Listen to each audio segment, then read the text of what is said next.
That's 21-year-old Lance Corporal Tim Donnelly, U.S. Marine Corps, a double amputee, singing with the legendary Roger Waters, founder of Pink Floyd, and a band of wounded warriors at the Stand Up for Heroes event in New York City. This week marks the 10-year anniversary of the invasion of Iraq, a conflict that left 4,488 Americans dead and more than 32,000 wounded.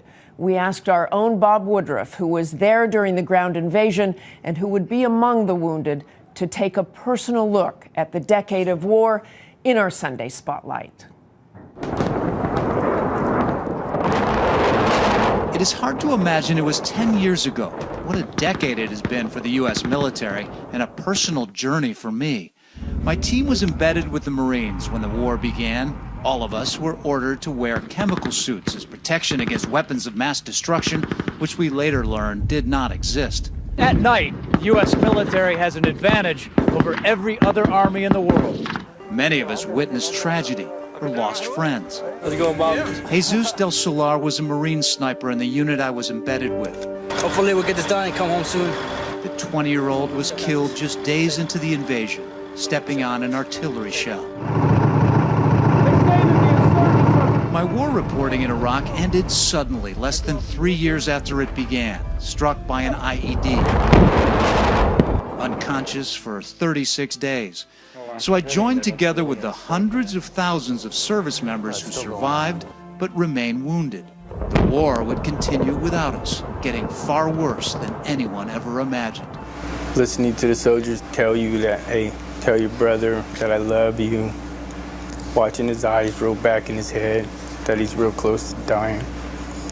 When President Obama took office in 2008, he vowed to bring all the troops home. 3 years later, he did. My colleague Martha Raddatz, who made more than 20 trips during the height of the violence in Iraq, was with the Army on a dusty base in southern Iraq as they made their final preparations to leave the long war behind. This is the last daylight these soldiers will see in Iraq. Crossing through the border, reflection turned to joy. Oh, we made it! I love you guys and be home in like a week. Can't wait! Back home, the healing began for those who survived and for the families of those who did not. This week, Martha sat down with retired General Peter Corelli, who served 2 tours in Iraq and wrote more than 500 letters of condolence. He has his own kind of scars. And what would you think when you were writing those letters? Oh, don't go here. You're tearing me apart. You really are. 10 years is a good place to remember this stuff. Yeah, but that's really tough.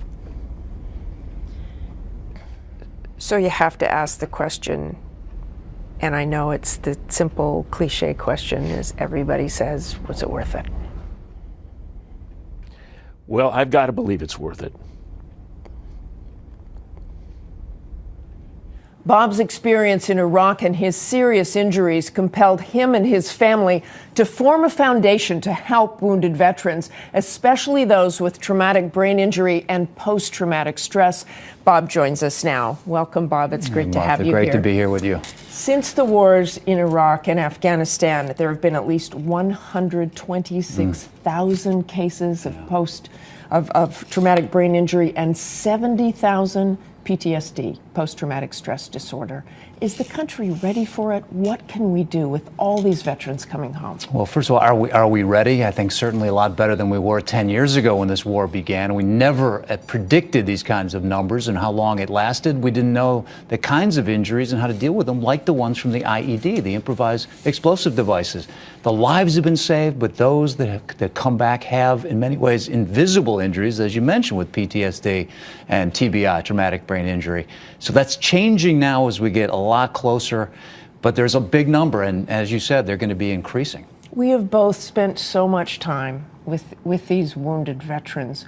What do they want? How do they want to be treated by America? How do they want to be integrated?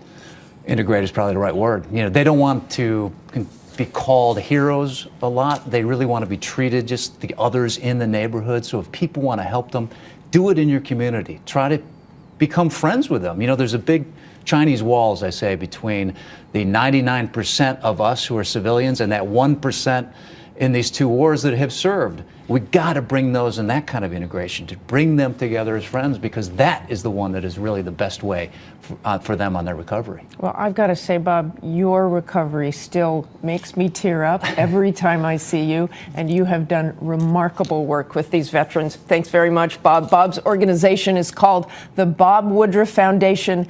You can find it at remind.org. And now we honor our fellow Americans who serve and sacrifice. This week, the Pentagon released the names of 9 service members killed in Afghanistan.